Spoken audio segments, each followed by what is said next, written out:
అందరికీ నమస్కారం అండి. మరి ఈపీఎఫ్ నుంచి అయితే ఒక ఇంపార్టెంట్ న్యూస్ అయితే వచ్చింది. Employees provident fund organisation of India నుంచి ఒక శుభవార్త అయితే వచ్చింది. ఇది నిజంగా అద్భుతమైన శుభవార్త అని చెప్పొచ్చు.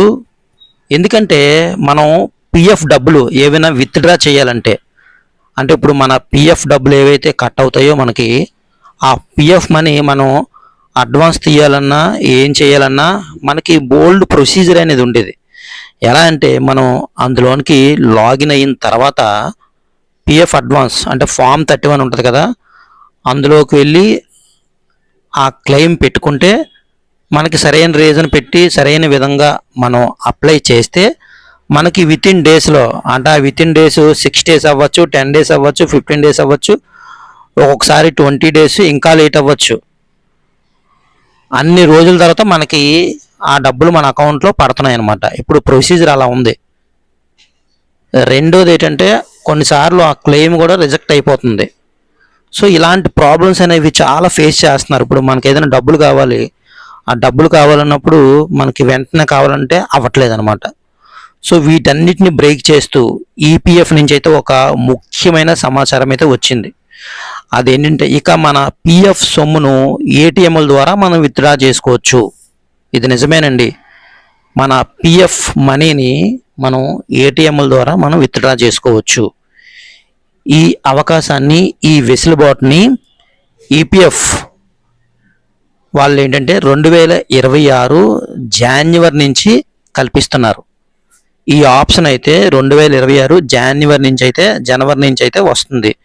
ఇప్పుడు ఎలా అంటే మనకి బ్యాంక్ అకౌంట్లకి ఏటీఎం కార్డ్స్ ఉంటాయి కదా, ఆ ఏటీఎం కార్డ్స్కి మనం ఏటీఎం మిషన్స్కి వెళ్ళి మనకు కావాల్సిన అంత అమౌంట్ మనం ఏంటంటే మనకు కావాల్సినప్పుడు మనం తీసుకుంటాం.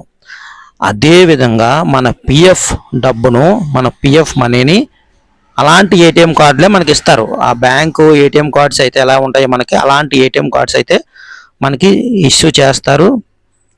ఆ కార్డు ద్వారా మనం ఏంటంటే మనం ఎంత మనీ కావాలి, మనం ఎంత కావాలంటే అంత, అంటే ఎంత కావాలంటే అంత, అంటే ఇక్కడ మళ్ళీ లిమిట్ పెడతాడు వాడు. అడ్వాన్స్కి అయితే ఎంత తీయాలి ఏంటి అనే విషయాలు మనకి ఆల్రెడీ అవి సమావేశంలో చర్చిస్తున్నారు అనమాట. అలాంటి విషయాలన్నీ మనకి తెలియజేస్తారు. సో అయితే తీసుకోవడం అనేది మనం ఎప్పుడైనా తీసుకోవచ్చు. ఏటీఎం కార్డు లాగా వాళ్ళ కార్డు మనకి ఇస్తారు, ఈ పిఎఫ్కి సంబంధించింది. ఆ కార్డు ద్వారా మనం ఎప్పుడైనా మనం చాలా ఈజీగా తీసుకోవచ్చు అనమాట.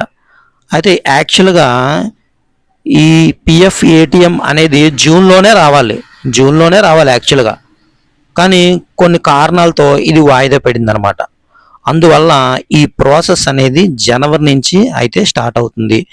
2026 జనవరి నుంచి మన ఈపీఎఫ్ఓ నుంచి ఏటీఎం కార్డులు వస్తాయి అన్నమాట. పిఎఫ్ మనీని మనం విత్డ్రా చేసుకోవడానికి, దాని ద్వారా మనం ఈజీగా మనీ అనేది విత్డ్రా చేసుకోవచ్చు. సో ఇది మనకి జనవరి నుంచి అయితే స్టార్ట్ అవుతుంది. మొత్తం దేశంలో ఈపీఎఫ్ఓకు 7.8 crores మంది ఖాతాదారులు ఉన్నారు. అందువల్ల ఖాతాదారులకి ఈజీగా వాళ్ళకి టైం వేస్ట్ అవ్వకుండా, వాళ్ళ మనీ వేస్ట్ అవ్వకుండా ఈజీగా చేసుకోవడానికి, వారే సెల్ఫ్గా చేసుకోవడానికి ఈ యొక్క ప్రక్రియను అయితే అందుబాటులోకి తీసుకొస్తుంది. ఇది నిజంగా మంచిది. సో చాలా ఈజీగా అందరూ తీసుకోవచ్చు. అంతేకాదండి, ఇంకొక అప్డేట్ అయితే ఈ ఈపీఎఫ్ఓ నుంచి వచ్చింది. యాక్చువల్గా ఇప్పుడు చూడండి, మనం ఈ ఈపీఎఫ్ఓ వెబ్సైట్లోకి వెళ్ళి మనం ఈ మెంబర్ డీటెయిల్స్ చూసుకోవాలన్నా, క్లెయిమ్ పెట్టాలన్నా అందులో లాగిన్ అవుతాం. మళ్ళీ ఆ పాస్బుక్ డీటెయిల్స్ కావాలంటే మెంబర్ పాస్బుక్ దాంట్లోకి వెళ్ళి సపరేట్గా మళ్ళీ ఓటీపీ ద్వారా మనం చూసుకోవాల్సి వచ్చేది. అంటే ఎక్కువ సార్లు లాగిన్ అవ్వాల్సి వచ్చేది అనమాట. దీనికి ఒకసారి క్లెయిమ్ అప్లై చేసుకోవడానికి ఒకసారి లాగిన్ అవ్వాల్సి వచ్చేది, మళ్ళీ పాస్బుక్ చూసుకోవడానికి ఒకసారి లాగిన్ అవ్వాల్సి వచ్చేది. దీనివల్ల ఓటీపీ రావడం లేట్ అవ్వడం, అక్కడ సర్వర్ ఇష్యూలు, ఇవన్నీ చాలా ప్రాబ్లంగా ఉండేవి. అయితే ఈపీఎఫ్ఓ ఏం చేసిందంటే ఇది చాలా సులభతరం చేసింది. ఎలా అంటే ఇప్పుడు మెయిన్ లాగిన్ ఉంటుంది కదా, మెంబర్ యూఏఎన్ ఆన్లైన్ సర్వీస్ అని, అందులో లాగిన్ అయితే చాలు.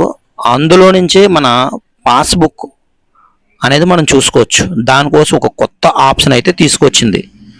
చూడండి, మీరు చూస్తున్నారు కదా, పాస్బుక్ లైట్ అనే ఆప్షన్ తీసుకొచ్చింది.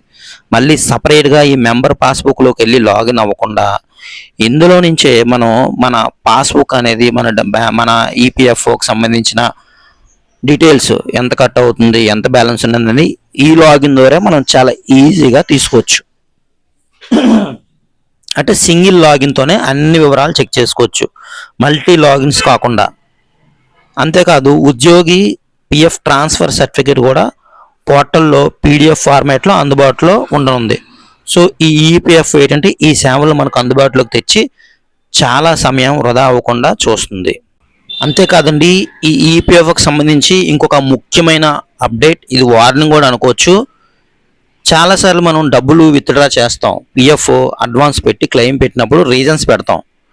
అయితే వాళ్ళకి సంబంధించి ఈ ఈపీఎఫ్ఓ సంస్థ హెచ్చరించింది, ఎవరైనా తప్పుడు కారణాలతో సరైన కారణాలు లేకుండా పిఎఫ్ విత్డ్రా చేసే ఖాతాదారులను హెచ్చరిస్తుంది. తప్పుడు కారణాలతో సొమ్ము విత్డ్రా చేస్తే వాళ్ళకి జరిమానా అలాగే వడ్డీతో కలిపి రికవరీ చేసే అధికారం మాకుందని ఈ ఈపీఎఫ్ఓ ప్రకటించింది. రిటైర్మెంట్ తర్వాత రిటైర్మెంట్ వయసుకు చేరుకున్నాకే పిఎఫ్ టోటల్ విత్డ్రా చేసుకోవాలి, అంటే పిఎఫ్ సెటిల్మెంట్ అనమాట.